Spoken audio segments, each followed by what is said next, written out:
According to a CNN report, Thomas Crooks purchased a 5-foot ladder on his way to the rally and was able to somehow carry this ladder along with his rifle to a building with a direct line of sight to Trump's podium.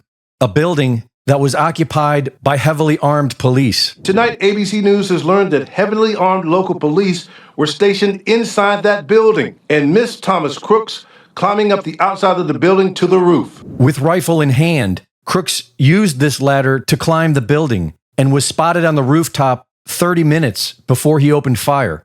He was photographed by police and reported 25 minutes before the shooting. He was even confronted while on the roof before the shooting. A local police officer climbed up the roof and confronted Brooks moments before the shooting.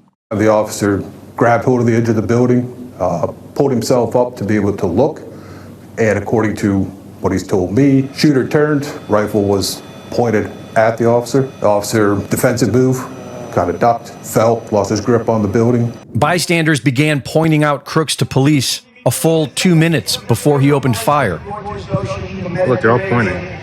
The Atlantic, maybe the Pacific. Yeah, someone's on top of the roof. Look. There he is right there. Right there, see him?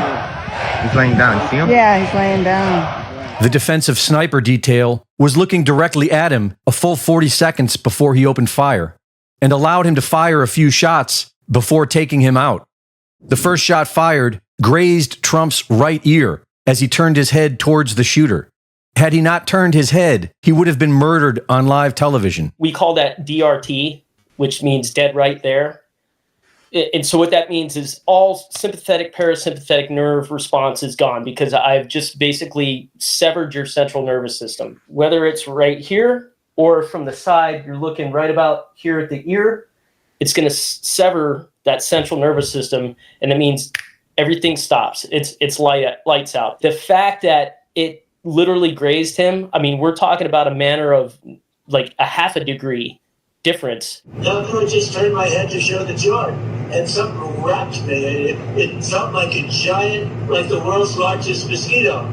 According to a classmate, Crooks was shooting competitively as early as his freshman year and was a member of a local gun club. So he's been training with a rifle for at least 5 years. And the mathematics submitted by Mike Adams and verified by Michael Yawn suggest that the shots were fired by Crooks.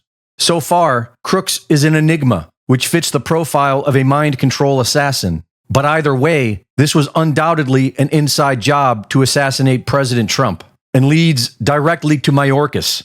Viktor Orban has been privately meeting with Ukraine President Zelensky, Russian President Putin, and former President Donald Trump to negotiate a peace deal. And Putin recently announced that he is open to discussing this further.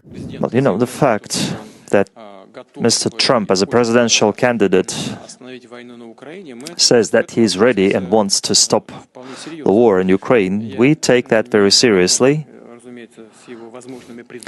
Well, I haven't seen his ideas on how exactly he's going to do that, and that is the key question. But I have no doubt that he says that sincerely, and we support that. Astrologers have been predicting events around a rare planetary transit occurring on July 15th, involving the star Algol, known as the Demon Star, which represents Medusa's beheading and is considered to be one of the most violent and unfortunate stars in astrology. And the assassination attempt occurred on the same day as the Bohemian Club's occult ritual, the Cremation of Care, at the Bohemian Grove, where an effigy is sacrificed in fire.